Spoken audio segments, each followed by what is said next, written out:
my fellow aviators and my beloved mechanics.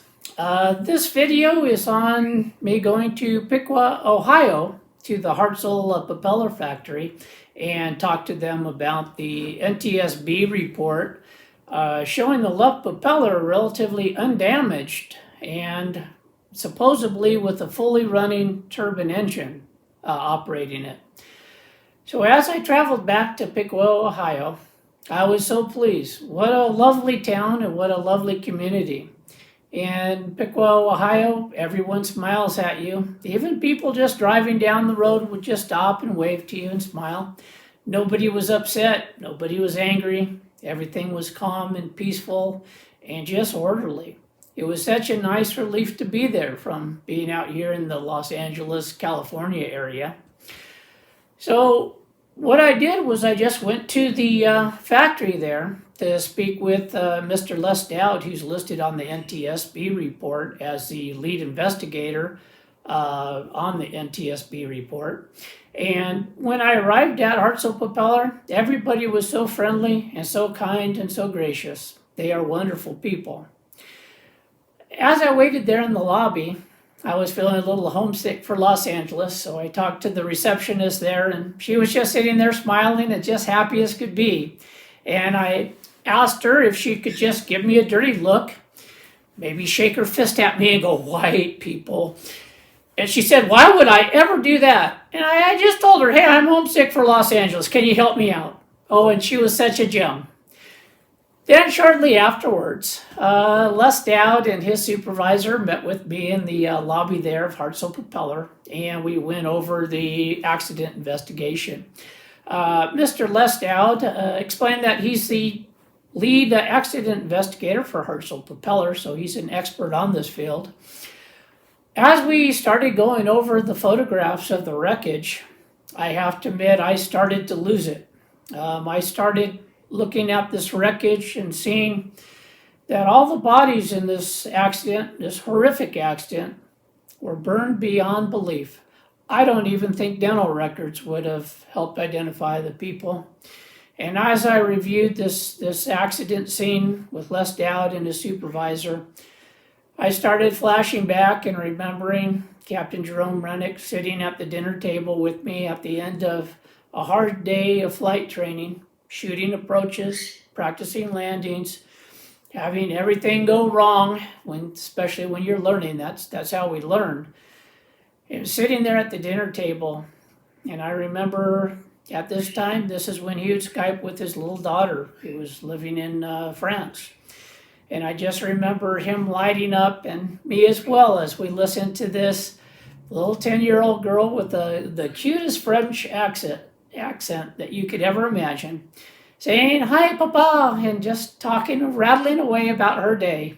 And believe me, it lifted our spirits at the dinner table there, and it made the end of the day quite special. As I remembered Captain Jerome Rennick, and then also the 10 skydivers and people just on vacation that lost their lives that day. One was a newlywed, just starting their life together as a couple, probably planning a family. I just choked up, and it took everything for me not to bust out crying. So I could barely speak during the interview most of the time. And you know what? I would like to thank Mr. Les Doud and his supervisor for just giving me the time and being patient and being so gracious with me. I thank you for that. As we charged into the accident investigation, one of the first questions I asked Mr. Les Doud, how can you have a propeller being powered under full power by a turbine engine, a PT6, so the same power and inertia and force as a fully loaded semi-truck going down the road, that kind of power, impact the ground, have one blade hit, snaps off backwards, and the other two blades undamaged? Now remember that with the King Air, this propeller is running at least 2,300 RPMs, so it's spinning quite quickly. Mr. Les Doud looked at it and he said, "Oh yeah, but this happens." And I said, "Oh, okay, do you have any other examples?" He said, "Of course he does. but I'm not going to, find them for you. You can look up the NTSB reports. And at that, I kind of, shrugged my shoulders because in 30 years, I've never seen an example of this. I've gone around the country talking to several mechanics, asking them, hey, have you ever seen an operating engine on a propeller and you don't see any damage? You see damage like this? And the answer is, of course, not. In fact, when I was in Ohio, there was an ag cat, a crop duster. And what happened was his brakes locked up while he was just taxing. So the engine wasn't even at full power. And this is the damage that you see. You notice the tips of the propeller blades curl backwards. Now remember, this is the same engine that Pry Jerome had on his King Air. And this was just at taxi speed. This wasn't even at full power. Look at the damage on this propeller. So that's normally what we see and what I've always seen.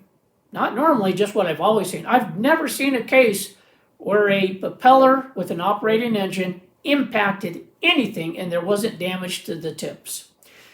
Now on this propeller blade, Les Doud looked at it and he looked at the one broken blade where I think the propeller was windmilling. That was the blade that struck the ground first. It stuck in the ground and then bent backwards, and you can see how it was snapped off at almost a 90 degree. And then there's kind of a bend in it where I think it hit a rock as it was dragged through the dirt. Remember, this blade was embedded in the dirt. Les Doud looked at that and he said with full confidence, hey, that shows high impact. And you know what? I thought to myself at the time, well, yeah, that does show high impact. This is a 10,000-pound airplane impacting ground. So yes, it does show high impact. But I think the better question to ask is, does it show rotational damage? How can something spinning at 2,300 RPM hit the dirt and break at a 90-degree angle? How come it's not at a crack with the rotational forces? Why aren't the other blades showing impact too if it's spinning at 2,300 RPMs? To that, I'll have to leave for you to decide on that. One thing that Les Doud did bring up, and that I admit that I think I was wrong on here, and I'm so glad that we were able to talk, is on the right propeller in the earlier interviews, I compared the right side being totally smoked to the left side, which was relatively undamaged. Les Doud patiently explained to me, as we had a box of crayons out there, and he slowly colored within the lines for me, but he explained that this was from fire damage. And as I looked at those propeller blades that were completely smoked and melted, he's right. He changed my mind on that. I don't think we can compare the right side propeller with the left side propeller because of the extreme fire damage. Those blades were melted, warped, and distorted. So I agree with Les Doud on that, and I don't think we can no longer compare the right side with the left. However, that does not distract from the fact that the left propeller is showing that Jerome Rennick lost the left engine on takeoff, and he entered a VMC condition where the right engine, the operating engine, flipped the airplane over and then into the dirt, killing all on board. Now, with Les Doud, he confirmed that, hey, this was all his findings and that he fully confers with the NTSB report. Well, of course. So that's Hartzell's position, and I don't think they can really deviate from it without getting in trouble with people. So fair enough. Let's leave that alone. The people at Hartzell Propeller are wonderful people.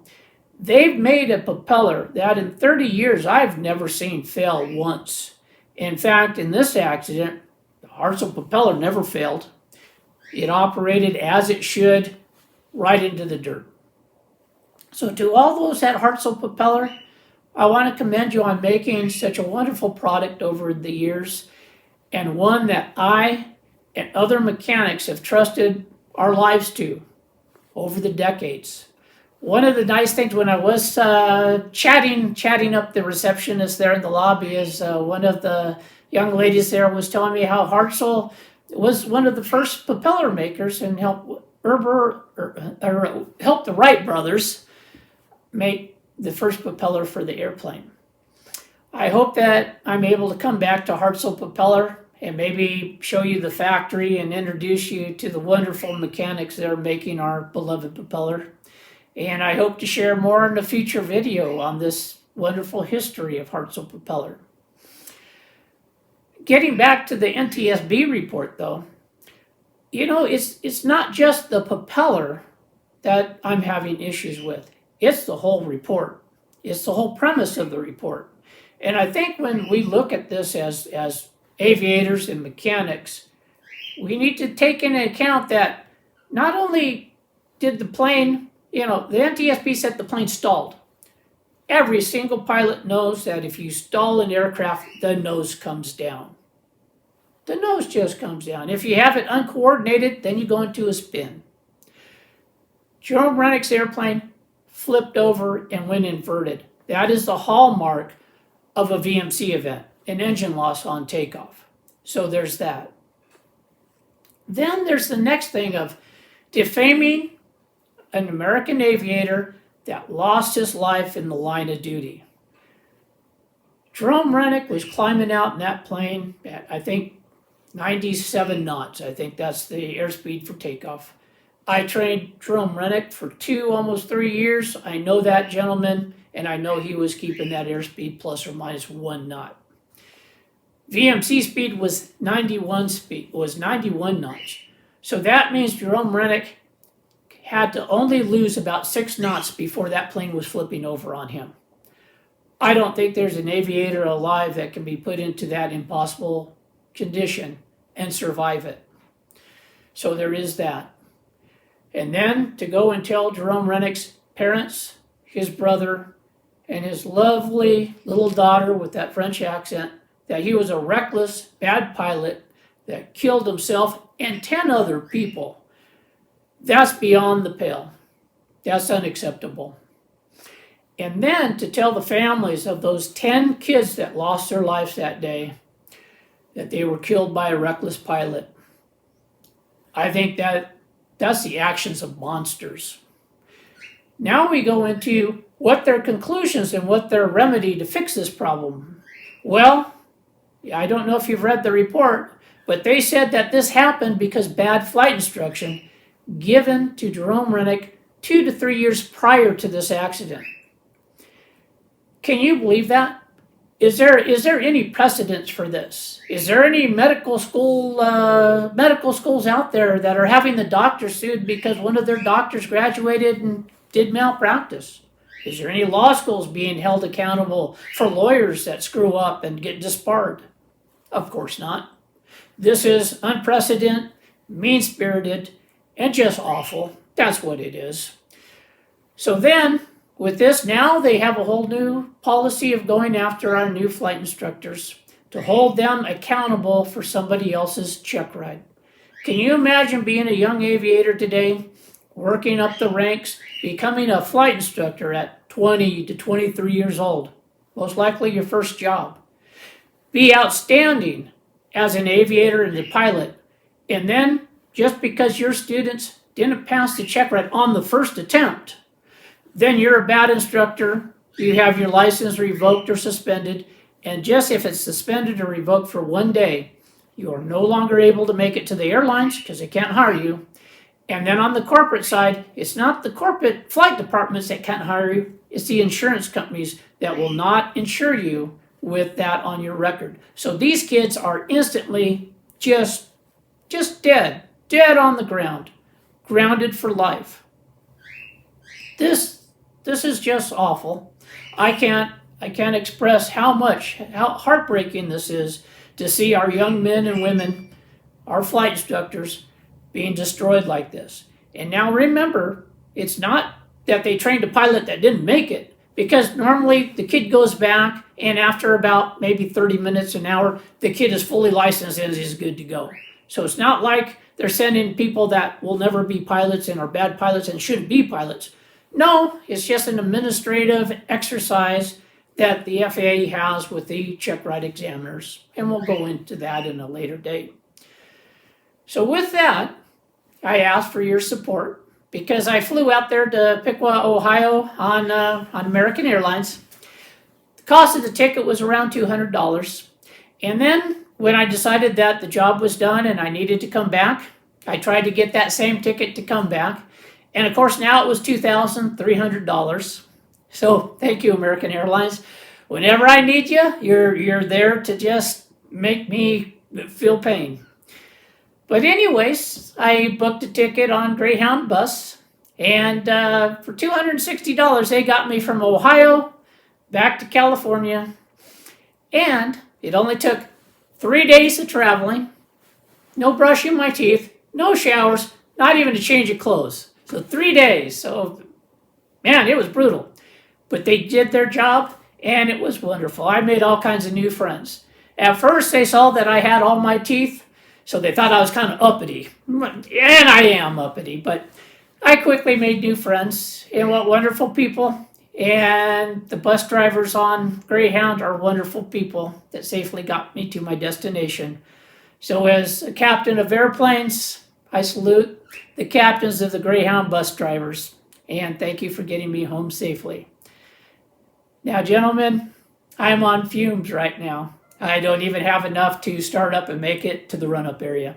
So please, if you consider subscribing to the monthly magazine, maybe purchasing a flight patch, any donations, small or large, would be greatly appreciated.